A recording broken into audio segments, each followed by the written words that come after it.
All right, we return to episode 3, the final in our 3-episode arc of The Wrath of the Cavalcade.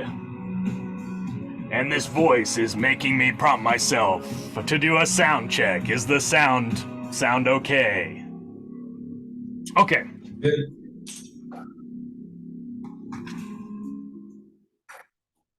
In such a case, we're doing things in a little bit of sloppy order here, but I'm going to open us up with our convocation, our appeal to the muses. Muses, thank you for gathering with us, for bringing us words of power and potency, and acting as Valkyries for the Creator. Save us from technical issues, unify our storytelling capacity, and let's make episode 3 a banger. Okay. So, we return to a familiar scene. The old Scrab Shack. Computer's being a little slow.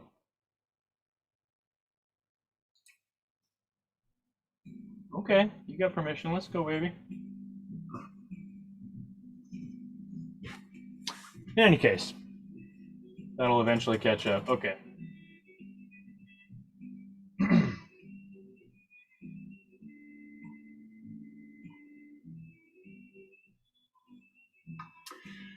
As dawn reaches in through the slatboard walls of Joe's Scrab Shack, you stir from a powerful dream. A swelling whistle draws your attention to the earthy smell of strong Taikane tea, and you see that Joe has begun to pour the hot elixir into several earthenware cups. On the wooden bar top near a pile of dried scrabyar lies the open letter from Hesham, the ink splotched here and there with dry tears. You guys have a minute as you stir within Joe's Scrab Shack, and Joe appears occupied pouring the tea, kind of muttering to himself. So y'all are collected nearby, and you have a minute together. Oh, how did everybody sleep? Really weird dream. I was going to say the same thing. Pretty wonderful considering the disgustingness of Joe's. Rude.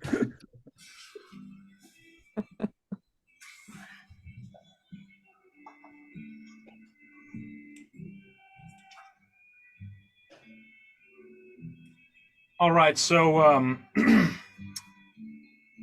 it seems that you all have been deeply affected by the spotlight, Andy, on accident. My internet connection is unstable. Uh-oh. So sorry. That's okay. I didn't hear anything that past minute. Oh, we'll work with it. It appears that you all were kind of visited by a dream that struck you to your core, and it seems almost supernatural that, you know, as you're gathering around, who's going to indulge in some Taikane tea here? Get their juice flowing. Traditional Cavalcadian beverage. Joe lines out a couple of cups for you, and he says, "Good morning. I got some of the wake juice here for you, if that's your ticket. Got a scrab on the boil. That'll be ready in a few minutes here. I'm honestly shaking the dew off a little bit. I had kind of an unsettling dream last night. How'd y'all sleep?" Dude, we said the same exact thing. What do you got in that tea that you gave us? No shots. Oh, nothing funky, I assure you, but It's interesting. There must be some energy in the air. I know it can be boring to hear about somebody else's dreams, but what was the content of? You look like you've seen a ghost or something. You there in the Silas? I know your name. Um, what what was your dream like? I wasn't ready to be called on. It was crazy. Okay, so here it is. Uh, I woke up like normal. I could feel the heavy weight of my quilt covering me. I could smell the dust of the aged cart roof of my open air bed. Notice that the moon was a little fuller than it should have been, and that I was waking up a little bit earlier than I should have been. But maybe I just misread the moon the last couple days. I heard the music or the sound of music being played and the rustle of pots and pans below, thinking it was odd everyone had woken up so early and we're already fixing breakfast and carrying on. Stayed under my bed or my blanket a little longer to avoid the bitter cold. Then realized, why is it so cold? It hasn't been this cold. The music got louder and louder. I could hear the utensils clamoring on the metal pots and pans, thinking it was rude for them to be, carrying on so loud this early in the morning.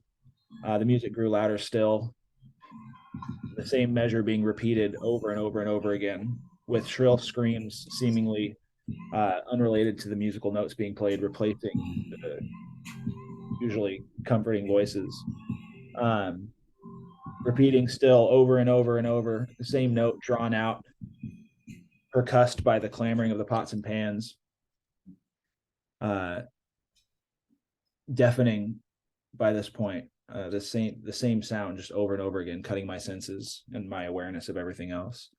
Then suddenly my vision pulled back, and I was lifted above myself, and I could see myself laying on my cart bed, jaw clenched and in a fetal position, while the screaming continued. Um, the cart began to glow underneath me, glow blue, while the bright moonlight was, kind of battling that blue light, creating a shimmering effect where the two lights met. At that point, my awareness was brought back to my body, where I was then sitting straight backed, focusing straight ahead, eyes locked on the setting moon off in the distance. I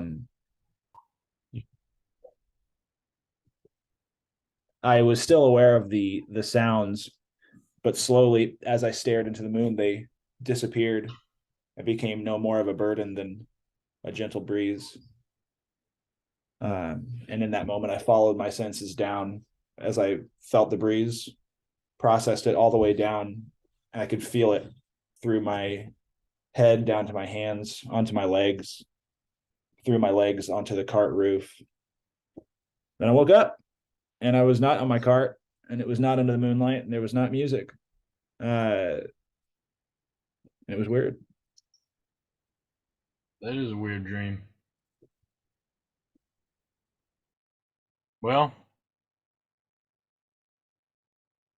I guess my dream was kind of similar.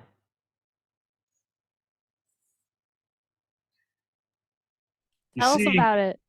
I had a dream that I was out on the open veldt, and I was climbing a great green hill. When I reached its crest and I stopped to rest, I realized I'd stumbled upon a field of wildflowers. Yeah? They were brilliant and red and stretched out for leagues, almost radiant in the light of the afternoon sun. So I stooped down to pluck one when I saw a friendly-looking little green grasshopper resting on one of the flower's petals. I observed the little fellow, admiring his iridescent wings and his little green shell, when I noticed that there were many more like him perched on the other flowers, here and there, munching contently, lazily.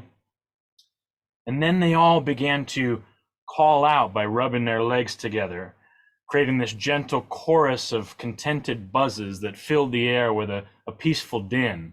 And I just felt like I was back home, back amongst the Cavalcadians, amongst the Black Banner Company, amongst my brother Hesham. And then suddenly the wind shifted. The skies grew gray and angry, and the grasshoppers began to change. They were no longer green and shiny, but a dull brown with sharp and vicious features. The din of noise around me became discordant and crackling, like a cacophonous choir of death rattles, and it sent shivers down my spine. Suddenly the sky was a gathering of dark storm clouds, which began to light with red lightning, and the insects rose swarming in a great cloud, radiating a spirit of hunger and fear. They began tearing through the field and the flowers, leaving nothing but dry, dead stalks in their wake, which the crackling lightning lit into a roaring inferno sweeping across the horizon. As the cloud of locusts descended upon me, their hooked feet tearing at my clothes and my skin, my eyes opened. And I think I'm going to quit drinking. What about you, little one? Oh, my dream wasn't as eventful and unusual as yours. I fell asleep while wrapped in my utility cloak with covered in the crumbs from my scrab roll that I had made before bed. Um, New menu item, check it out. And I basically relived the experience we had the day before with the Scrab Lord and all the Scrabs, and how I led everybody to the defeat, and really just huge victory for me. Scrab Lord was like 20 feet tall, and I was like 6 feet tall, and just as had my mighty shovel and just brought the Scrab Lord down to its knees, and mighty victory for us all. And then when I woke up, I was little old me again, but I still feel the huge adrenaline from that win, and I'm gonna use that to carry me forward into the next adventure. Well, I admire your courage. How's the tea, by the way? Oh, it's great. I love Thai cane. Oof. Sorry I don't have any sugar. I honestly used it up when I was making the scrap bait. Speaking of which, I feel bad about the circumstances of which we met, and I'm hoping to make it up a little bit. I was up early, didn't sleep very well, obviously. I got a scrab in the pot, but I was thinking about it, and I don't know that I really need this scrab bait that I made. I've got 2 more vials of it, and I don't want to make the mistake of dropping it and getting pinned into my scrab shack again. So I don't know, maybe you guys can make use of it somehow. And he sets 2 vials out on the slats. What about you, the Lady Knight? Any strange portents in your slumber? Yeah, I had a strange dream that I was in a long hallway with doors cluttering each side. And off in the distance, I could hear someone was screaming, but I couldn't quite place it. And in the way of dreams, I knew that it was someone who was innocent and someone who needed my help. I don't know how I knew, but that's how dreams are. I went to the door, the first door on my left, but something inside of me triggered. This was not the door. I knew it deep inside. I went to the next and I sensed something, the same something. This was also not the door. The screams got louder. Another door, the same. A tingling in the back of my neck that said I shouldn't open it. The screams continue. I couldn't find a safe door, and then I woke up.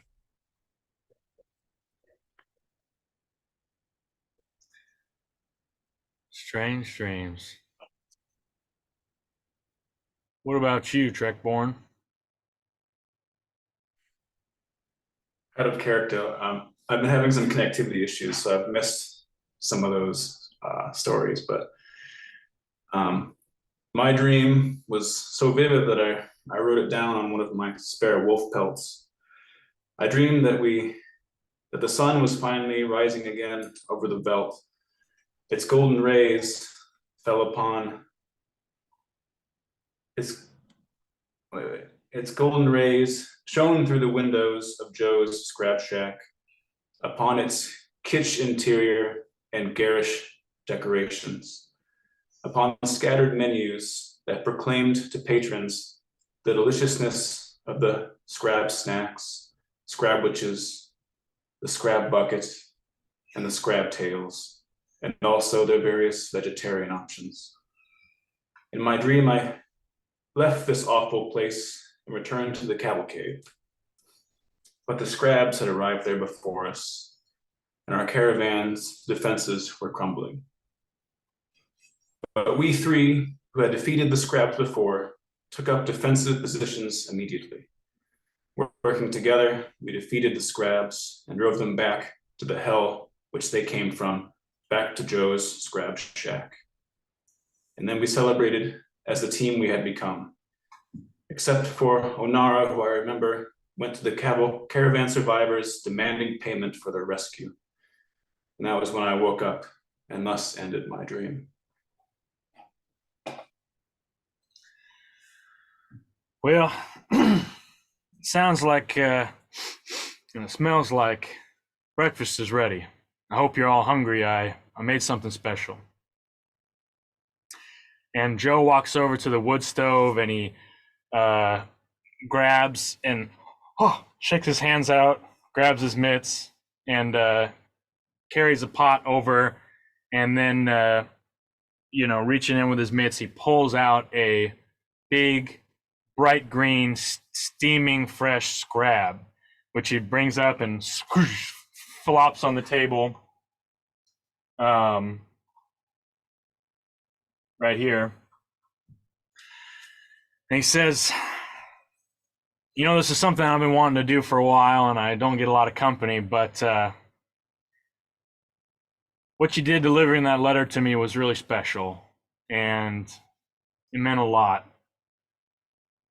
I always thought one of these days that I was going to be here polishing the bar, carving up scrabs, and Hesham would walk in wearing chieftain's robes. But I don't know that he ever would have wanted to rule, but I just always thought that with how popular he was amongst the elders, that eventually he'd come in here visiting me and be appointed chief of the cavalcade. And now he's gone. I might as well be gone. I guess my line ends here. In any case, he kind of shakes off the negativity. He says, I'd appreciate it if you all broke scrab with me.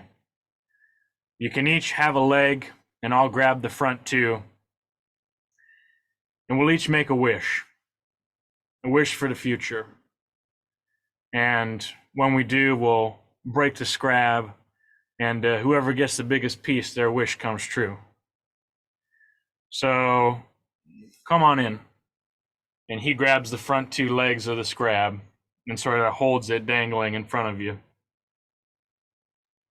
I'm right up there. I'm grabbing the back leg closest to us.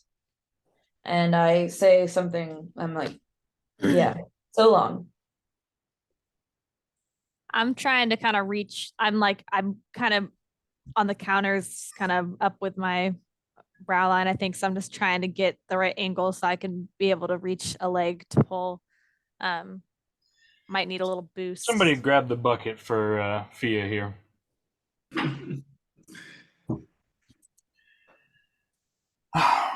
I wish. I know it's not possible, but if there's one thing I could wish for in this world, knowing that Hesham's gone. I wish I knew where the Black Banner Company ended up. I wish I could ride with them one more time. See the Black Banner fly, you know? Anyway, he passes it around to Silas. I kind of look knowingly at my compatriots after what he said. And then I grab a leg or two. I don't know how many are left over. Grab a leg or two, and then I say, same.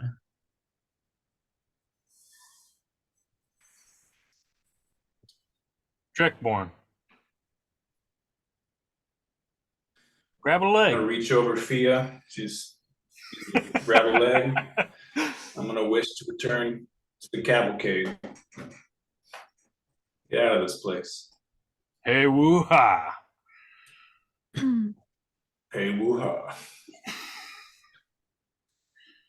Fia's, Oh, sorry. Fia. You go ahead, little one. Fia's feeling kind of sentimental because she's still feeling a lot of pride over that Scrab Lord win, and really wish I knew where my parents were. Wish I knew where their story led them. Well, now I feel like an asshole, but I wish this tastes good.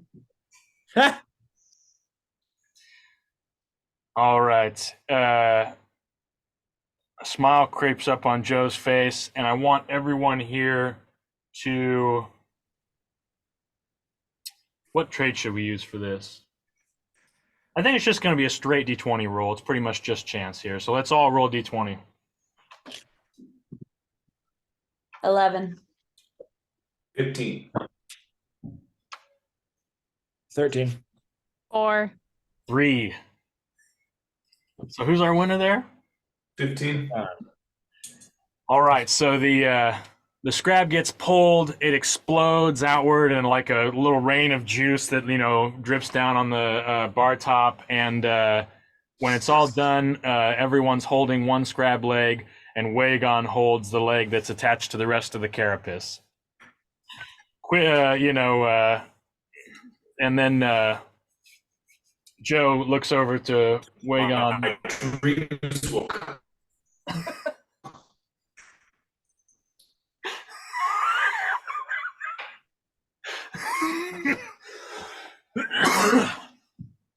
Oh, looks like Wagon's getting a little choked up.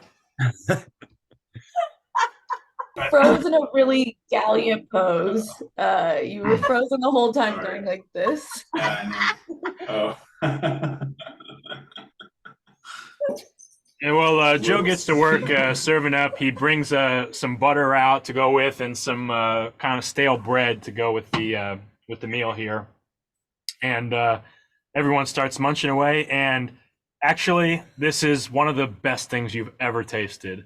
It's like, you know, it's has this really nice sweetness to it. It's, you know, got a little bit of a pleasantly earthy, almost like a wheatgrassy kind of flavor, you know. And after you're all pretty well stuffed, Joe leans forward and he says, you know, I have one final request to ask of y'all. I'd like to go and pay my respects to Hesham in person. I'd like to go leave something at his trail stone. And as it happens, I do know a shortcut back to the area, if I understand where you were coming from, which I think I do. And then I want everybody to make a guile check. D20 plus your guile. 6 total. 4. 21.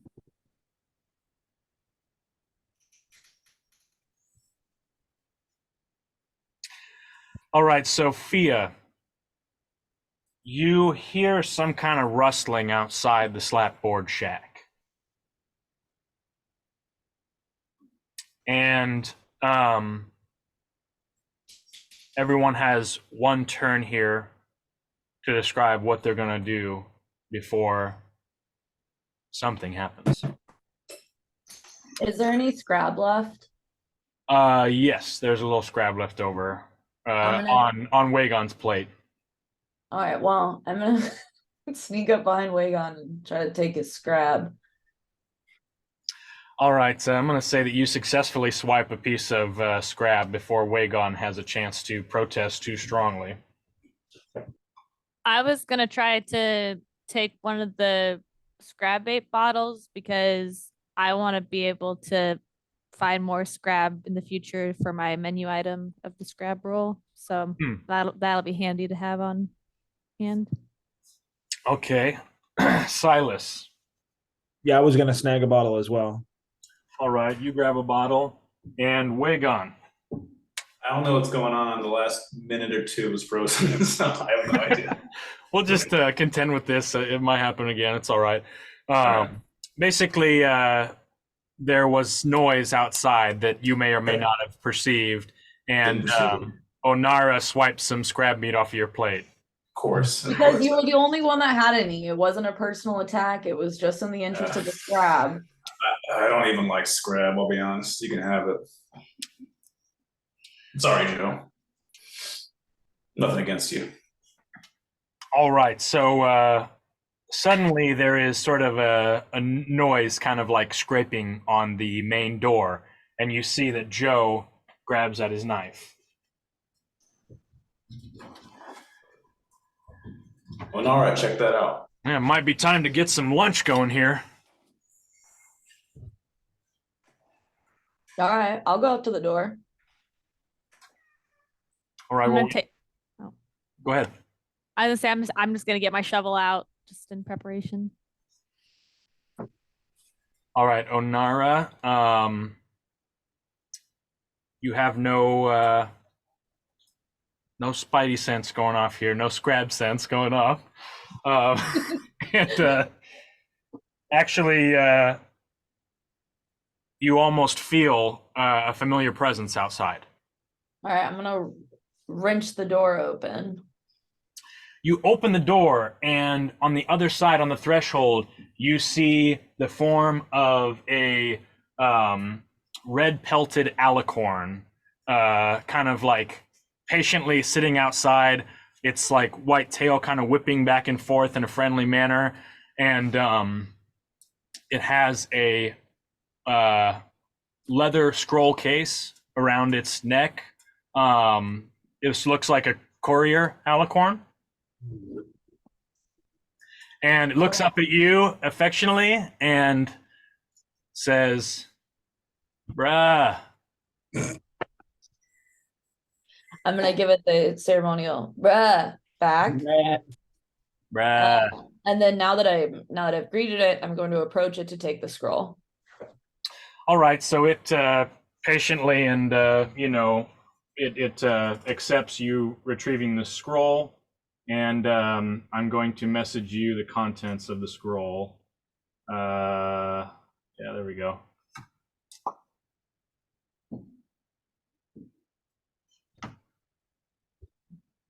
Joe looks out. He says, "What is that?"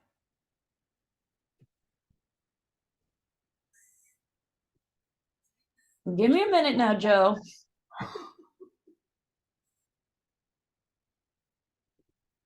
Well, who's it from? What does it say?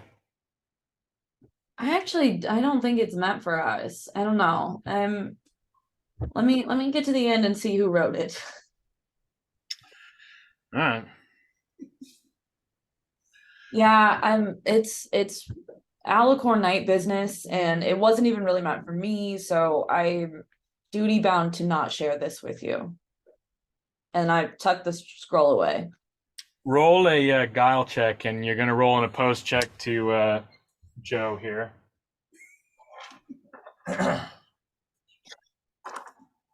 And actually, everyone roll an opposed gal check to I didn't do well. So I got a 5. So I just told the least convincing lie. I've misplaced my D4. Can you open up that chest and there it is. Joe got a 4.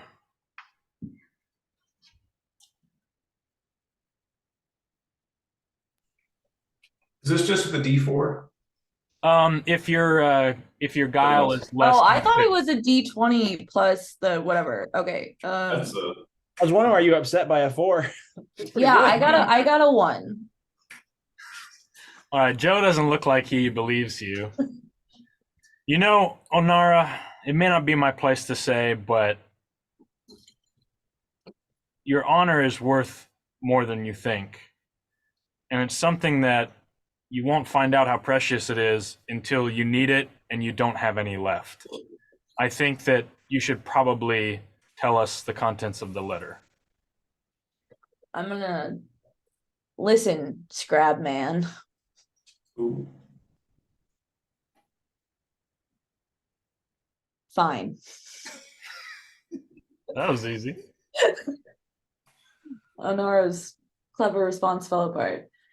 Okay, I'm gonna shove the note at Fia because I'm not gonna read it to the group because that would be going too far. So I'm angrily shoving it at Fia, but not in a way that knocks her over, just a kind of push. Does that mean that your metagame, are you direct messaging her the contents? Oh yeah. Yeah, Fia, you figure it out. All right. Done. Okay. I'll be honest, I also can't read. I'll read it, and so I'm gonna unscroll it, but it's like kind of as big as I am, so I'm just gonna kind of hold it back. Here, let me hold that for you. Yeah, okay, thanks, Joe. I got scrap juice on it. Oh, well, all right. There's scrap juice on everything in here.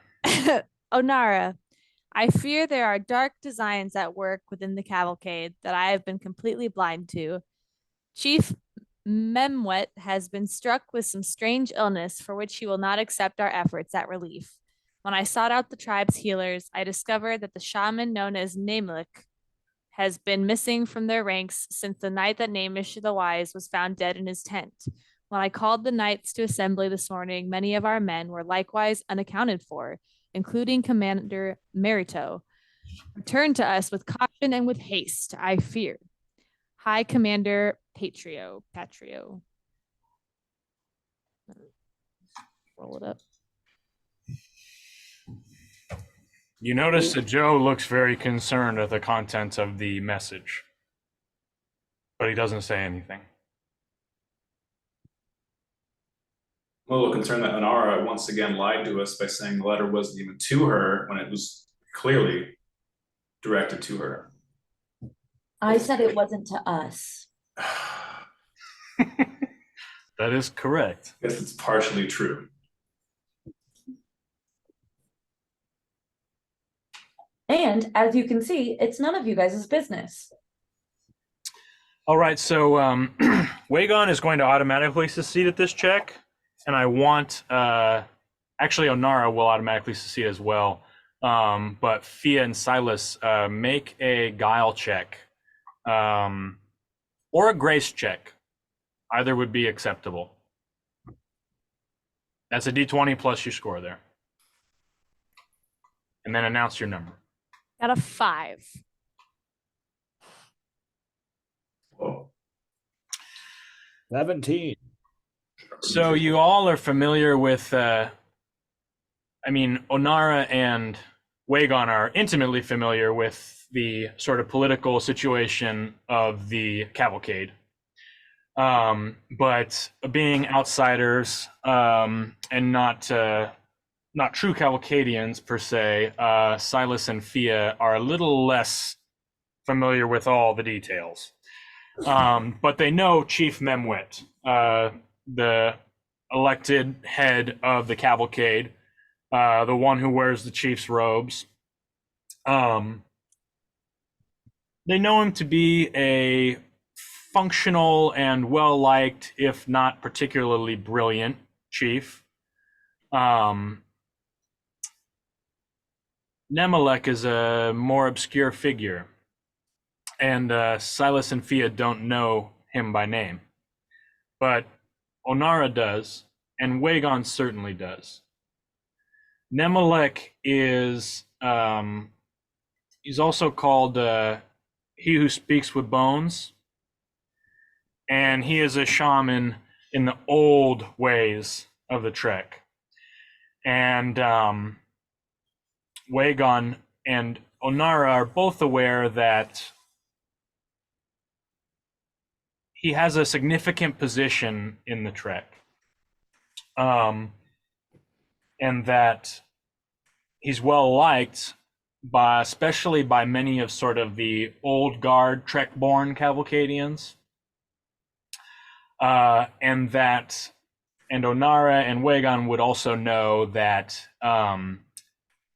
he pretty much is a dissenting voice when it comes to integrating the kind of new wave of Trek participants, the recent converts.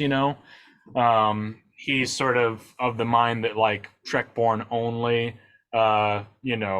would does not have as progressive a view of inclusivity into the tribe as Chief Memwet. And I failed to mention this, but there was a gemstone seal on the letter. And shortly after the letter was read, as you all are sort of standing around, suddenly the seal glows and the letter bursts into flames and burns up.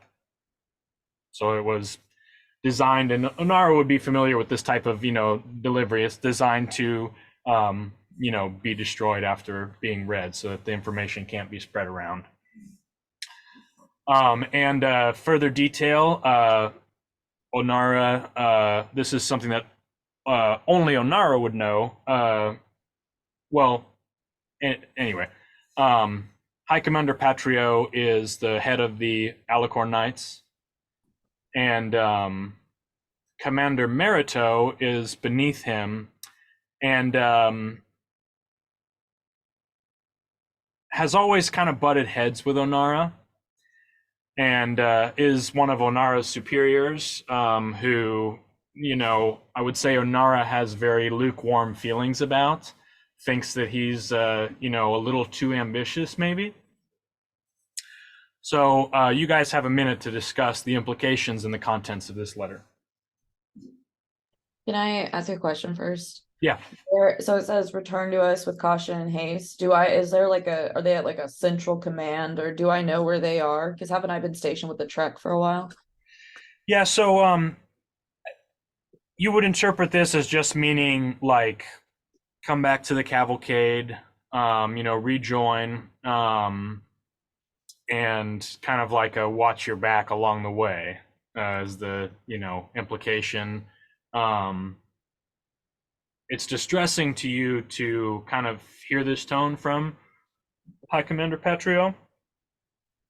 Yeah.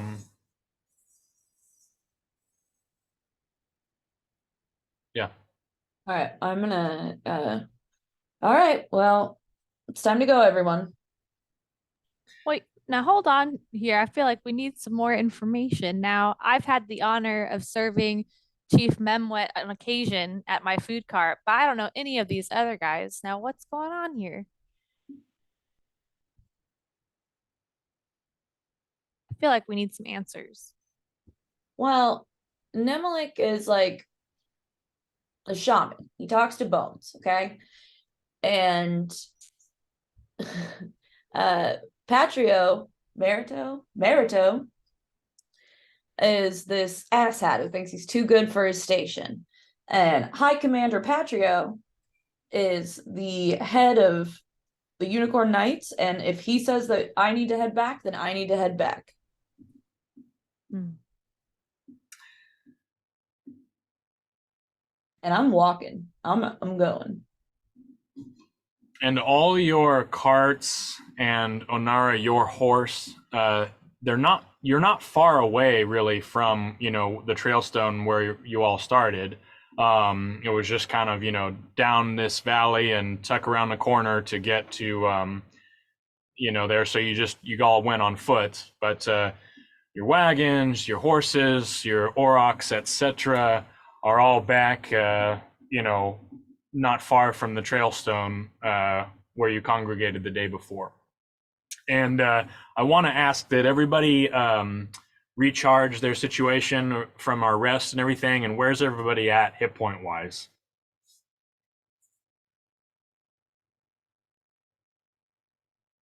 I have 3. I have all mine still, which is 2. I don't remember how hit points work. My vigor's a 6 and I haven't taken any damage. Then you See, I still think I got have 6. Okay. I got all mine, God willing. Just 3.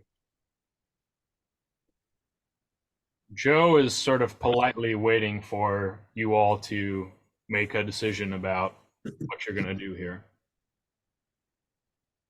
Well, I guess I'm gonna go back too because I don't really feel like being stuck in here anymore. It smells kind of bad and it's pretty sticky. So I Gross. think I'd rather be outside. No offense, Joe.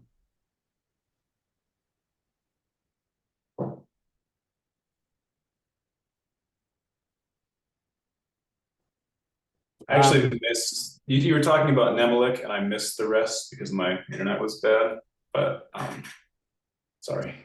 I think if I stop my video, then that seems to be working a lot better now. But I'd rather get out of this Joe's Scrab Shack as well. Sorry, Joe. No offense.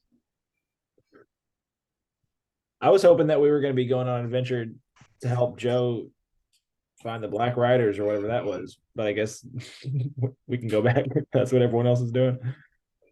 Well, where is this place you're trying to go to? I just want to go pay my respects to my brother at his Trailstone. Well, we can probably make a pit stop on the way. That's kind of where our carts are anyway, right? Yeah, I'm parking it there. I believe so, yeah. Yeah. Okay. Well, All right, Joe, come with us. thanks But we're for going now. And I'm like already out the door. I'm yelling now. and All right, you walk, and the alicorn is shuffling like right behind you with its kind of strange gait. And if every once in a while, rah, rah. And each time I respond to it. Rah.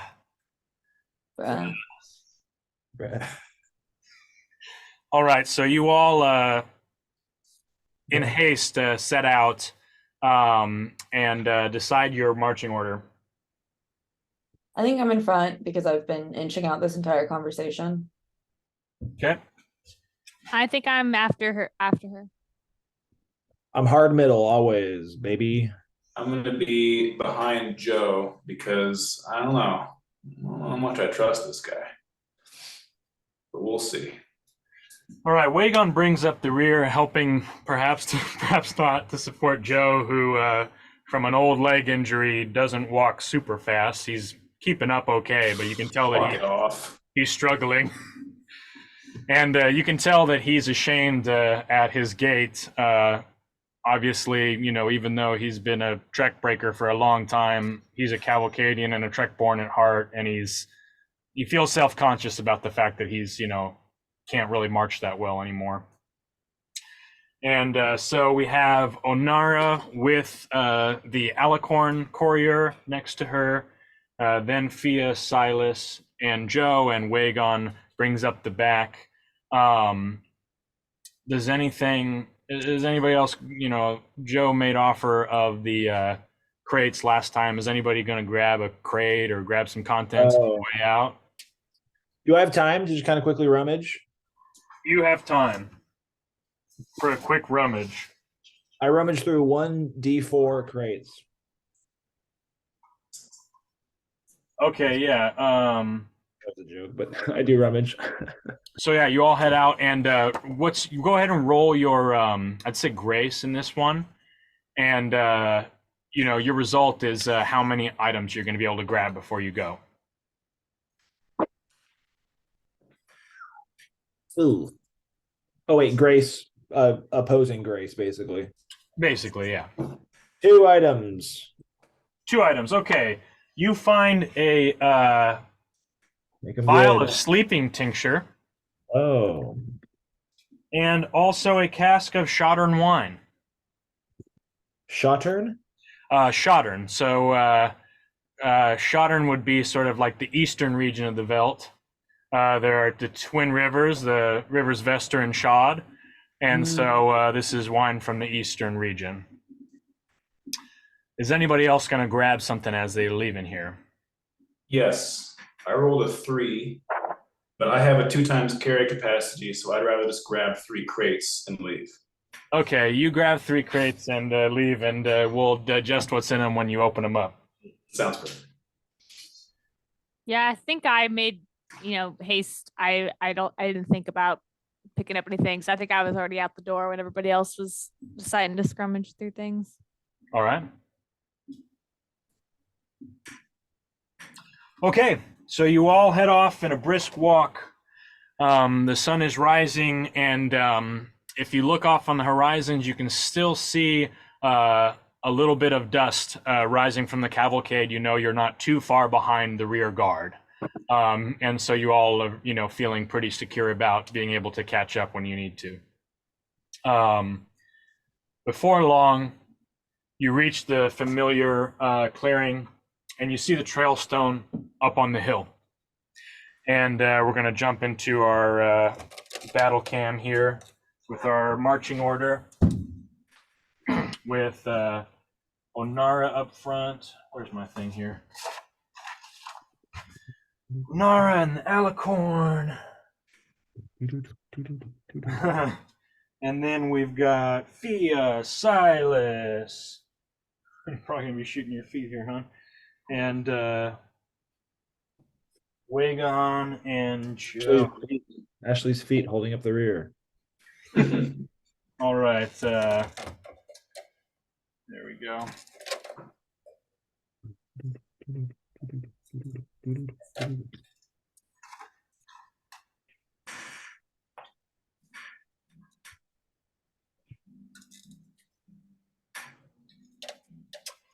All right, so you look up towards the trail stone, and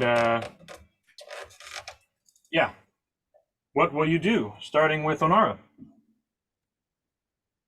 I was in the bathroom, messaged just Fia about it, thought I posted to everyone. I don't know who I'm fighting. We're not fighting yet. We're just returned to the scene of the Okay, I trail just came back stone. to you saying combat order, and so I assumed something was up. Yes. Okay. I'm gonna I'm gonna stay where I am, and I'm gonna look back at Joe, who's trailing behind because of his walking impediment, and just kind of point. All right. And so from here on out, guys, we're gonna try to stick to that kind of like compound sentence format of like, I do this and this, or I move here and do this. And so we are not in combat, but we are in the combat mode. So rephrase that a little bit, Onara. I stay put, and I point at the trail stone while looking at Joe. Okay. Joe, you see on Joe's face, he's squinting towards the trail stone, tears in his eyes, kind of wetness in his eyes, and also a look of like, he's kind of looks confused as he's looking towards the trail stone. And so on like everybody make a vision check, and on your turn, tell me the result before. Well, in any case, if you make a good vision check, I'll just say it this way: you spy something up at the trail stone. It looks like there's a big spear kind of leaning against the trail stone. Yeah, I could see it. Um, You Yeah. don't think? So it's me, right? it's you. So I would like to step towards the spear. I don't know if I can make it all the way over there and inspect it. All right, so you use both your actions to move up to the trail stone here. Okay. You see a long Tycane spear. It's probably like maybe somewhere between like probably about 8 feet tall. To you, it just looks massive, leaned up against the up against this trail stone. And it's made of strong Tycane, as big around as your leg, and has a kind of a curious cross guard halfway up, a big spearhead on top. Let me zoom in on this. And gently floating in the morning breeze hangs a black banner from this Tycane spear. Silas, it's your turn. I make my way over there as well. Being a former military man, is it possible that I recognize any sort of emblem or style? Yes, you, being a military man, recognize this as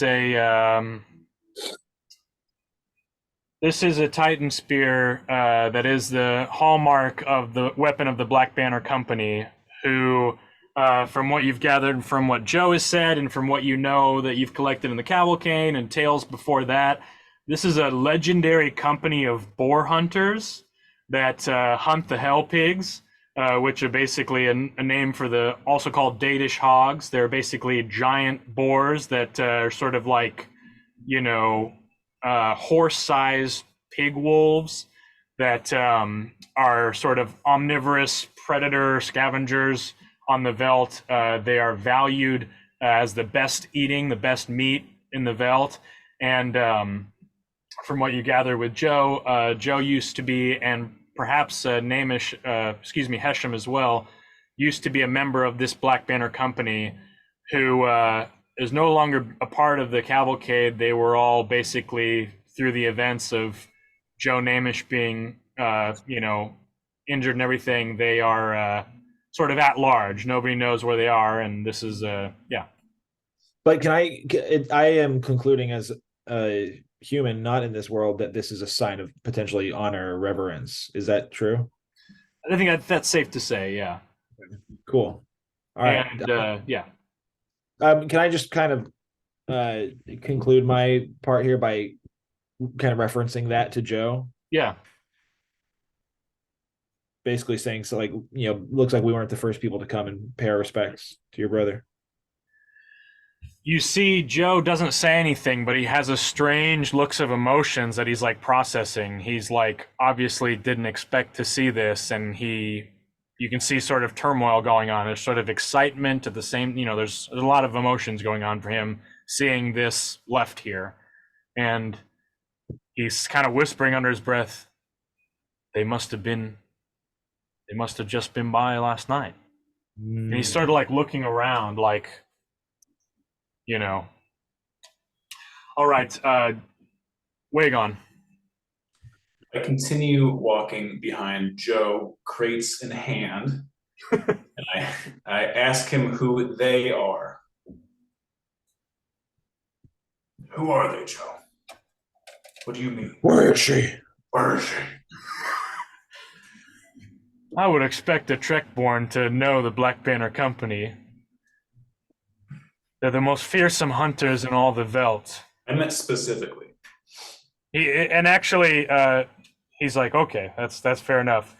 Wagon, that each, as a part of their membership in the, this is sort of, old guard lore on, with the Cavalcade, that the crafting of a Tycane spear is the kind of final initiatory process of becoming one of the Black Banner Company, or at least that's what the old folks say.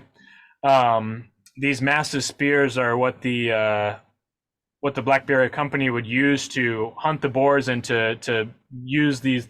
They're like kind of did these incredible acrobatic feats with them. They would, launch through the air and, they were incredibly skilled acrobats as well as fighters. They'd use them as ladders or as, pole vault poles essentially. And, that each Black Bannerman would craft his own spear. And Joe steps forward and he kind of looks at the weapon and he says, I thought that I had lost this forever. Dude. And you see he's like shaking as he like holds it, and kind of the tears are really streaming down his face now, and you see that this one has a large spearhead style point. The top of the spear is sort of the signature of the bannerman. And he looks over carefully and he says, I didn't know, and it's obviously been like repaired, like you can see these kind of, he said that there are very few who would know how to repair this weapon. He is kind of muttering to himself, something to that extent. Onara, you're hanging back and Yeah, I'm hear this stomping. whistle. I'm stomping towards the group now. And I ask Joe, what do you mean? Do you know who fixed it? Joe just sort of shakes his head.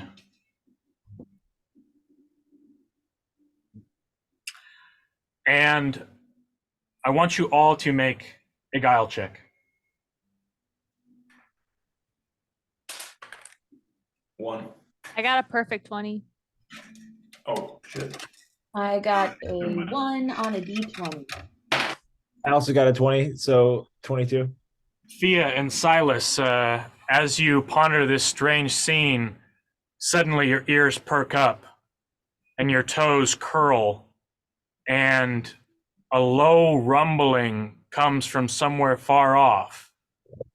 At first, it's just like a flutter, like, you don't, and then kind of like a little bit of a shake, and it grows and it grows. And suddenly, the entire scene is sort of like there's this like great rumbling going on. As you look around you, there's mostly shorter grass on this hill, but a few patches of very long, tall grass. As the rumbling grows stronger, you see the grass begins to shake. And suddenly the grass sort of just like, with the vibrations echoing out across the hill, the grass seems to ride these vibrations and sort of like dissipates away. It's sort of like running, basically. And little Easter egg, this is the walking grass that Caitlin, I believe it was Caitlin, designed in a It previous, was. yeah. Yeah. So anyways. Who's are my 20? My 20 is Fia and Silas. Mm-hmm. How much, boys? You both quickly like realize that like there's a stampede coming. And I want you all to roll a grace check for initiative here. Baby girl, I'm killing it. I got a critical. I got 1. 22. I got a 15. I got a 15 too.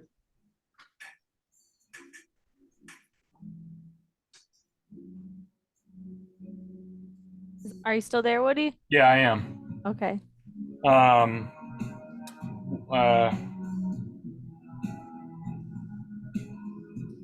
Okay. Will my whole sensory be at all helpful in this situation? We're gonna come back to that. Okay. But we're gonna start with Onara. And the courier Alicorn sort of like cowers and sort of steps behind Onara. Rah! And you all have one turn before the stampede arrives. So, Anara, what will you do? I'm gonna run over to and like encouraging the alicorn to follow me. I'm gonna try to run over to one of those rocks and get a higher ground. Okay. We're gonna, for relative scale, move this around a little bit. All right, right or left? I'm gonna go left. All right. Stage left. So you and the alicorn move, and you get that far. You reach the kind of precipice of this little outcropping on this great hill, and you see just a herd of auroch heading like from lower in the area. Excuse me, Silas. I think No, wait. I'm next in the order, aren't I? You are, but we're starting a little bit okay. out of order here. But you will be in this order. Wagon.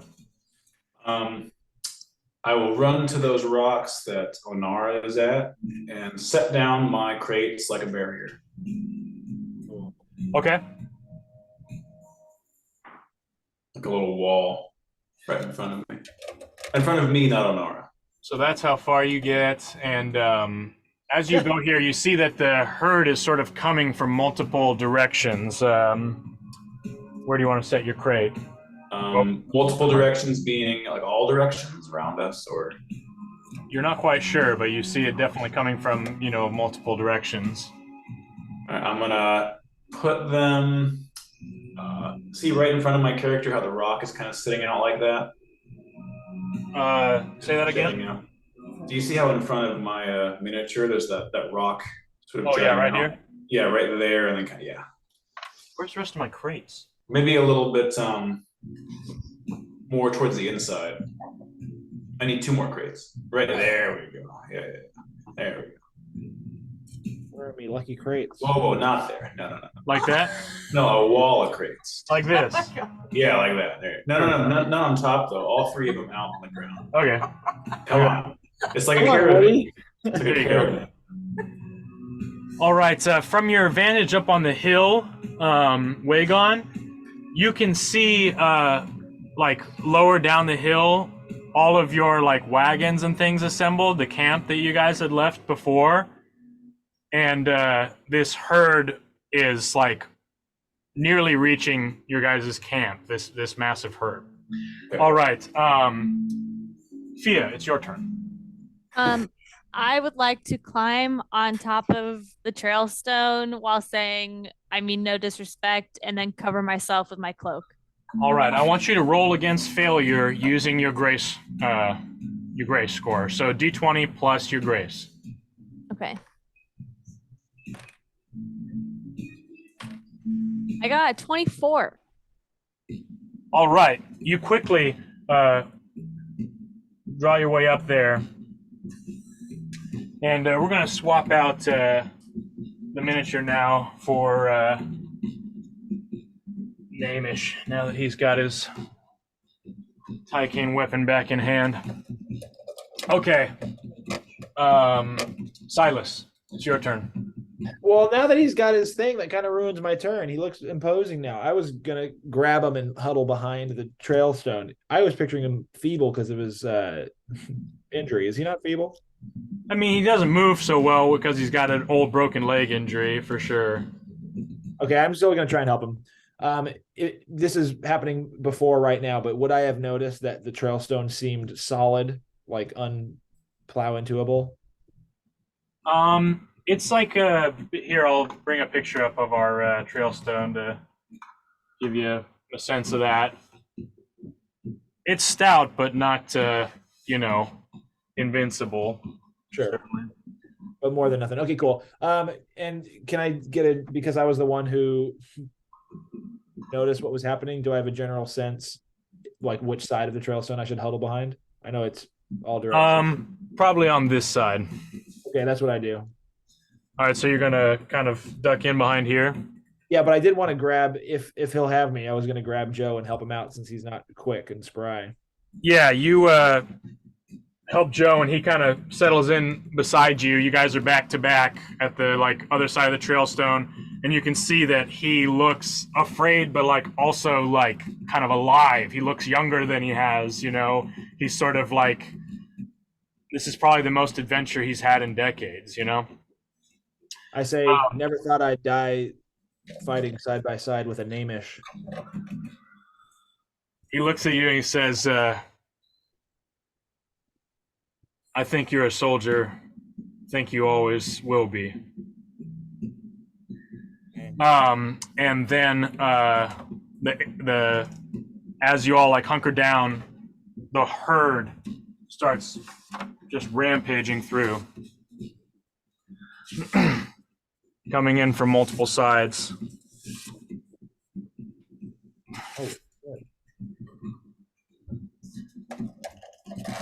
All right. So the first wave of like Auroch that run through here, well, I'll just say back to like anybody who can see to the distance, that would probably be Fia and also Wagon at the moment. You see this like sea of beasts kind of sweeping up clouds of dust, and they just bowl through the wagons and everything that you guys have over there, and just like kind of move over it like a great wave of horn and flesh, and presumably smashing your worldly possessions into smithereens. You all have a reaction minute. Fuck. Well, I can't see what's happening because I'm covered in my cloak. And it's probably a good thing because otherwise I'd probably pass out from despair. So I'm just like, what's happening? I had very little to begin with, so I'm not too upset about it. I just had a horse. I'm assuming the horse fled or something. Yeah, you might be able to spot it in the herd at some point. It's probably joined into the herd here. Okay, that puts our order. Who was last to act? I think it was me. Was that Last Silas? act? No, you have an order. early It's your turn, Onara. Yeah. I'm gonna try to climb up the rock face that I'm on. All right, also, so yeah, go ahead. Oh, as you say, and I draw out my sword. Okay, so you draw your sword out. As you're headed towards this rock face, you're scrambling. Like the earth is actively like shaking around you so much that it's like hard to stand up straight. This is obviously a significant portion of the Auroch bulls and the rest of the herd, and they spill in. And like as you're like looking at this rock face here, the herd just kind of like smashes through part of it, and like what was previously there is like not so much there. The kind of that section there just kind of like gets blasted apart. Here's our new like formation, and kind of sending rock splinters up through the air. There's like all these sounds of the Auroch whining, and I want you to make a grace check in order to scramble up here and not get clipped by a longhorn.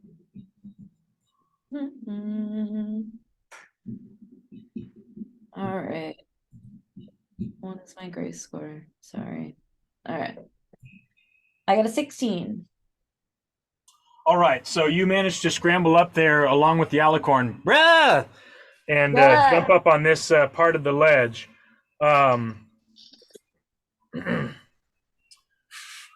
Okay, we move to. You have another action, Onara. Can I offer my hand to Wagon? Yes. You reach your hand out. Wagon, it's your turn. And Wagon, I see Onara offering her. What? Go ahead. She's offering her hand. I'm in a bit of a pickle, so I'm going to try to grab her hand to get pulled up the rocks. All right, make a grace check. I'm going to give you advantage since you are getting assistance from Onara. Check. 8 plus 5 is 13. All right, as you reach out to grab Onara's hand,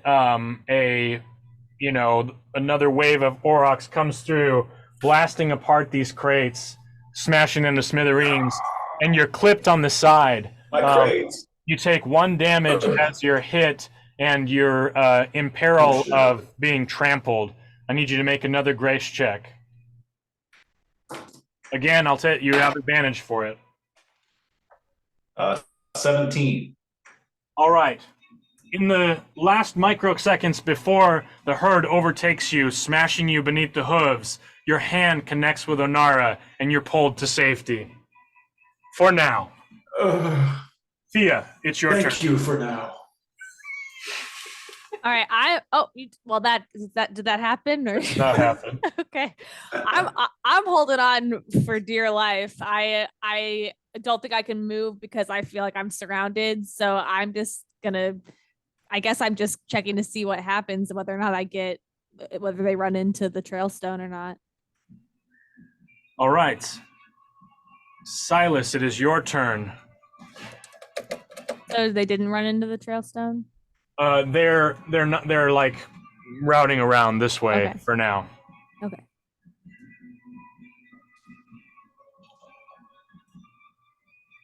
Silas, you're I'm kind muted. of at a loss. Like there's kind of nothing I could do, right? Like I don't want to just start attacking them. I guess I could just hunker. All right, so you could go into a defensive posture here. It's none of that. All right, so you go into defensive mode. You're there with, and you're going to have a minute with Joe Namish. I don't think we can stay here. Do you think you can hold on to me? I can't make the vaults I used to make. He looks at you up and down and he says, take this. And he passes his spear over to you. All right. And as he does, he starts to clamber up on the rock. Oh, I see. Okay, that makes more sense. I thought he was saying run to the other rocks. So he's giving you his spear in order to like vault your way out of here. And he's going to go and try to clamber up and be up there with Fia. There's no room up here, Joe. Yeah, just the hell out of here. You're going to kill us both. All right, Silas, you have another action. You think I could make it to that run and vault up that rock immediately to my 2 o'clock? You're right. Yeah. You've never really used a Tycane spear before, but a little voice inside you says, now or never. Let's go. I'm going for it. I'm running. All right, I want you to make a grace check. You fool, you picked my best check. Oh shit.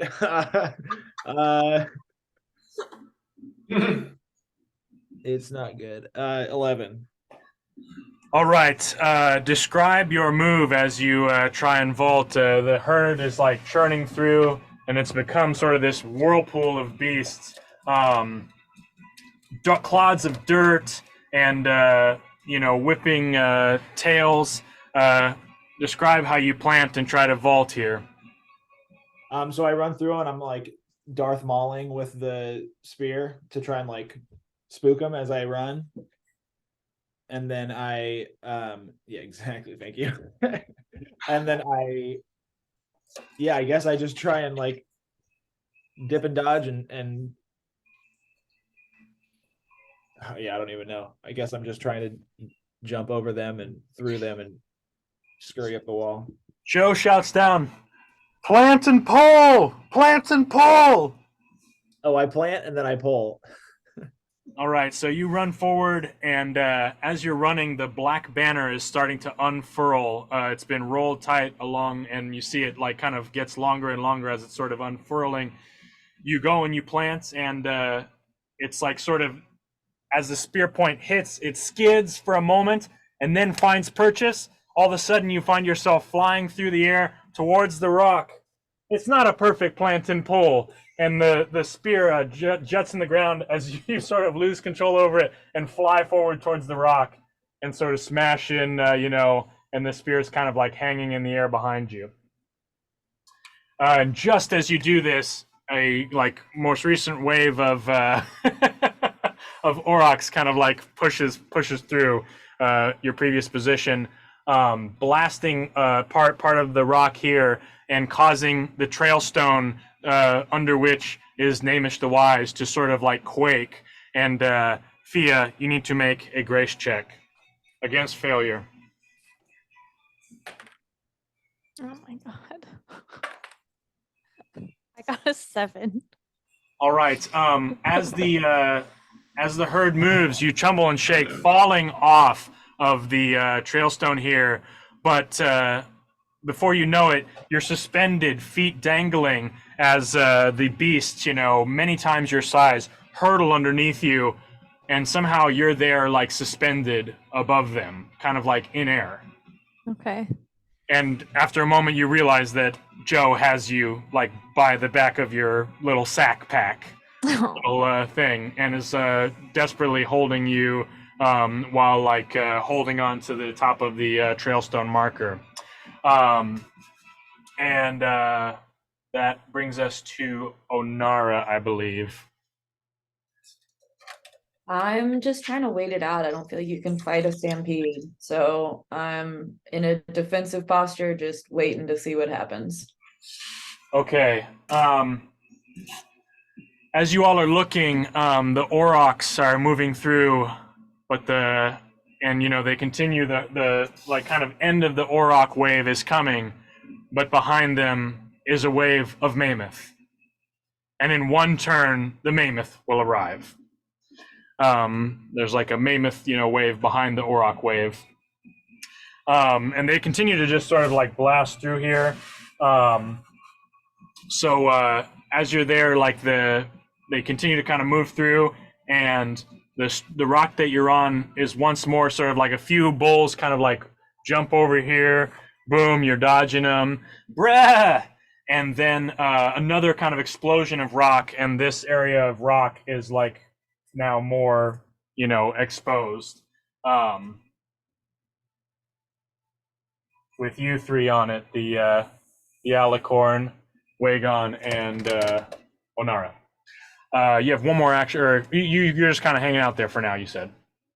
Yeah, I still think I'm waiting it out for. All right, Wagon, it is your turn. You're muted, Wagon. We have no choice but to wait it out, so I'm going to put up my defensive stance, and in doing so, grant some defense to the people around me, including the Alicorn. Bruh. Yeah, brought to you. All right, so you are giving your defensive bonus now to the Alicorn and to Onara. Excellent. All right, you guys have a minute up there. What are we gonna do? Never thought I'd die next to an Alicorn knight. Bruh. Bruh.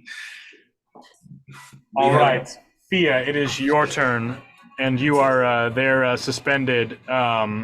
As you're there, all of a sudden, another wave hits, and the rock that you're both standing on explodes in an eruption. Stones flying everywhere. You're both sent flying through the air. So you are both now tumbling through the air above what moments ago was Hesham's Trailstone. Okay. Do we know where we land, or do we check for You that? come down on the top of the herd as it moves, and you're sort of like being, tousled around on top.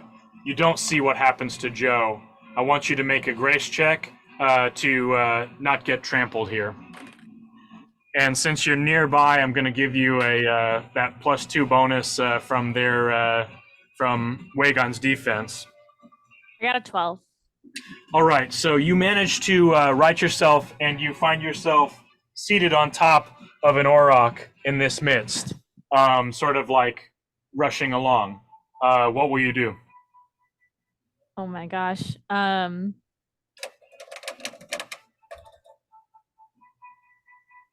don't know. I guess I'm just gonna try to hold on to it because I'm afraid to jump off and get trampled by the next one behind it. All right, Silas, it is your turn. You come to your senses along this rock briefly enough before the rock is hit by another wave of these beasts, and parts of it break off, and you find yourself standing on a much smaller section of rock. Yeah, there we go. What do you do?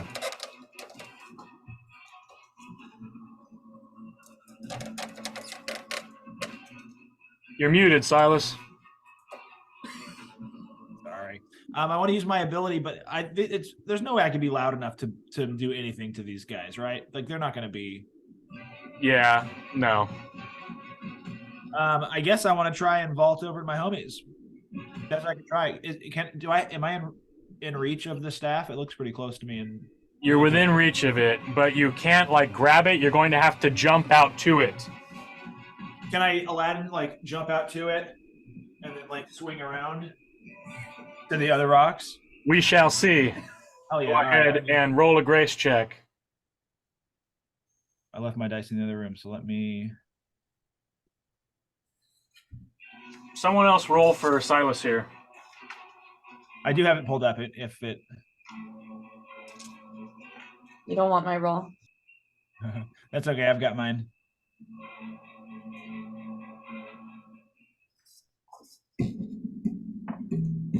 Oh, I don't want my roll. 7? All right, so you jump out to grab on this thing, and you plant and pull. Doesn't quite go as you kind of pull, then plant, and you fall forward onto the beast, and immediately you are trampled for 2 damage.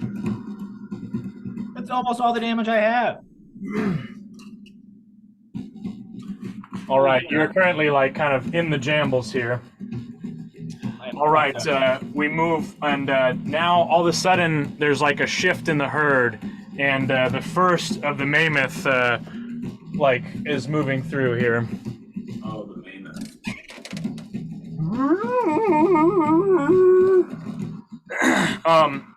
Silas, as you hit the earth, make a vision check. You definitely get trampled, a little bit, and it hurts, but you're still moving.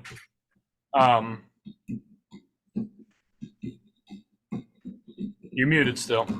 Oh, I was reaching for it. So a little bit better. 21 this time. I got some vision. All right, through the assembly, the crazy assembly of hooves and horns and snorts, you see a little bit away Joe, who looks very badly trampled, attempting to pull himself towards the rocks over here. Where's my Joe? Here we are.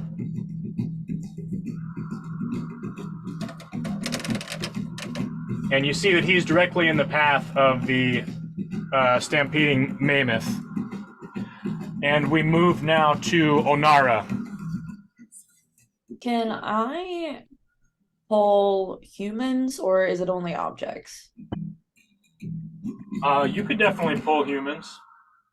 Can I try? I'm gonna try to spend some somnium to pull Joe as close to where I am positioned at the top of the rocks as possible. Okay. That's going to be basically, it's a basic pull spell. You're not doing a specific like material or anything. You're just doing a specific target. And so you describe your spell as you cast it here. Like, what do you do? I twirl my hand over my head, and then I pull it down as if I'm extending my hand to him, but obviously he's too far away, and then I pull backwards. All right. In a great crackle and flash of red energy, you let loose a pull spell, and Joe is plucked up from within the stampeding mass and comes hurtling towards you, like directly at you. And then also like a few bulls sort of like get, just like kind of like it creates a little dispersion in the herd there. And there we go. And you pull Joe up to safety. And that was one somnium, right? Or did I have to use more? And that was one somnium, yeah. Got it. All right. Wagon, it's your turn. It says on my sheet that I had rope in my wagon. Do you think I could still have that rope on me? Yes. Okay, I believe Thea is being carried away by some. Yes. There she is. I'm gonna try to I'm gonna lasso her and try to bring her up to our rock. Okay, the way that where this is going to work is that you are going to roll a d20, and Okay. Fia is going to roll a d20. If you are within 5 of each other, then you guys make connection here. Oh, 14. 8. Fuck. All right, So close. I Wow. know. that's not 5. It's 13. So you let loose your lasso. It falls a little bit short as Fia continues to move out this way. Forget her. You have another action, Wagon. Yeah. Mm. You could do one more lasso attempt. Okay, I'll try one last time. I'll bring it back, and we'll try. We'll see. Is it the same? 5? Yeah, this time it's going to be 6. Okay. What'd you get? 7. 20. Shit. Oh my god. You let out another one, but it falls short as Fia is swept away by the herd. Oh my god. All right, Silas, it is your turn. And Silas, you are about to get your ass trampled. You have one action. Okay. Before...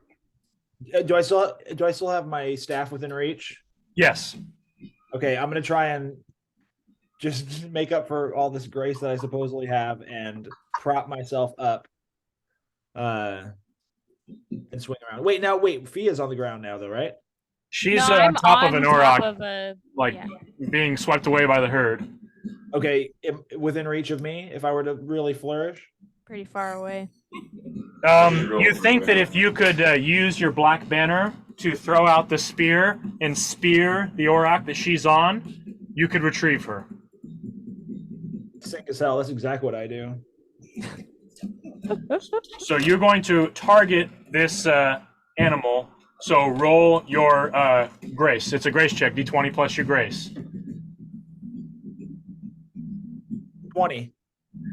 Okay, you send, in a moment of clarity and inspiration, you send the spear flying as if you were born to it. With one hand, the silken ribbon is wrapped around your hand, and the Tycane spear flies outward, the ribbon unspooling from around your wrist. It sinks deep into the haunch of the auroch, who screams in pain and rears back, and you basically are now skidding across. Yeah, you got it. All right, you got one more action, Silas. What are you gonna do? Can I try and pull myself up? Or wait, Right. what's Make a vigor check. I'm trying to think if it makes more sense for me to do that. No thinking. This is action. Okay, all right, I'm doing it. I vigor. Oh, there's another banger. 18, 17. All right, you pull yourself hand over hand, bumping across the ground, getting jostled here and there by the beasts, and you manage to pull yourself up to on the precipice of the wounded animal, who is dragging behind the rest of the herd, sort of jostling, threatening to be overturned. And we move to Fia. Okay, so I'm confused. So did Silas spear my guy and now he's on it with me also? He speared your animal that is in its dying run, and is kind of falling behind, and he's pulling behind you. Okay, I want to try to take the auroch by the horns and see if I can kind of steer it back towards where everybody else is. All right, this will be a guile check. Go ahead. Oh my god. I got an 8. Hey, it's all right. You grab the thing, attempting to wrestle it, and in its frightened, angered state, it is in no response to you. You have one more action. Okay, I'm gonna try again. All right. Come on. I got a 20. You up your resolve, and you quickly reach down and snort a little bit of Tycane flour. Reaching forward, pulling back on the reins, you manage to pull this thing around. Its legs buckle underneath you, and it skids to a stop. And there's a temporarily lull in the herd activity there. Okay, so we go back, zoom out.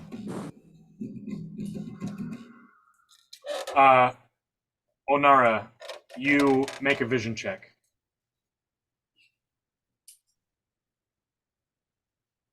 Six. I am not rolling well today. Wagon Oh, it also was a make vision 7. check. If that Oh. matters, it was a 7. Wagon, make a vision check. Okay. 5 and 2 is 7. Just as bad. All right, so you guys are totally disoriented. But it is your turn, Onara. Yeah, Onara, what will you do? I have a seeing Wagon and his rope made me remember that I have something called a heavy hook and chain. Nice.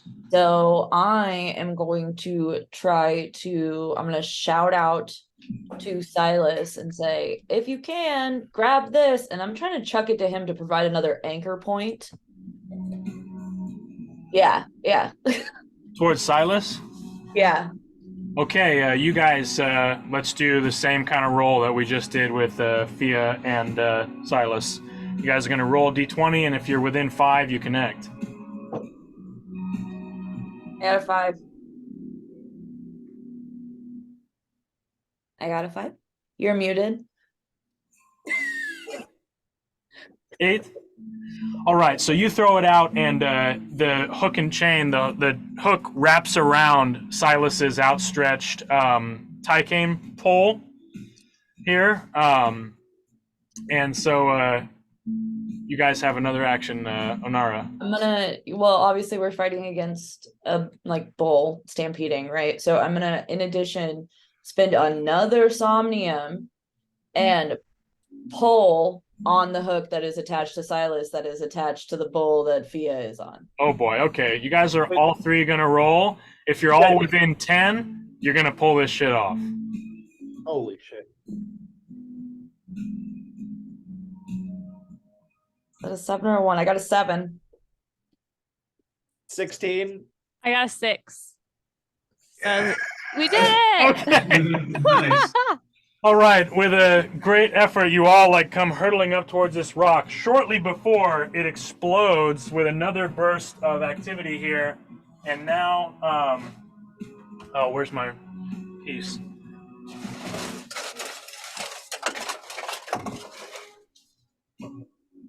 The rock is disrupted again, and then this other rock gets totally obliterated by Mammoth coming through. So now you are all successfully on a rock that is barely big enough for you all to fit on. Bruh! And then suddenly there is a change. As you're looking down, the stampede all of a sudden eerily and we're going to kind of change our frame of reference here because it's now centered around this rock. All of a sudden, all the animals move at once. Sort of like when you see a group of birds flying and they all suddenly change direction in an uncanny way, like how do they all do it at the same time? All of a sudden this happens and all the aurochs in the area are moving in unison around your position in a way that seems unnatural, almost unnatural, And as you look back, on the back of a mammoth, you see a figure that you can only assume is he who speaks with bones. I can't balance him on the back there. And we are now going to do our cliffhanger talking head wraparound, starting with Fia. Oh my gosh. My adrenaline is pumping. I don't know what's going on. I'm so disoriented right now. I can't see anything. Somehow I got flung onto this rock and I am straight up panicking. Pass it on. And I all I know is that everybody had a hand in saving me. I'm gonna pass it on to Onara. I don't know what we're gonna do about this. I don't have any ranged weapons and I'm running low on somnium. Hopefully someone else has some ideas. Pass it on. Oh, right. Hopefully Silas has some ideas. There we go. All I'm doing is trying to center myself and focus, and then I can't help but think when I see that shaman with that dream right at the tip of my tongue, I'm wondering that dude probably has some good meditation tips. I wish that I could take his mindset right now, because then I could probably figure out what to freaking do. But I wonder if Wagon would know what to do, because he always seems like he's so in charge. I'm a little half trampled by an auroch, so I'm not in the best condition right now. Thankful to be saved by Lenara. Still trusting her a little bit more now, but taking a look at this shaman on this mammoth, I'm thinking, oh boy, this truly is the wrath of the Cavalcade.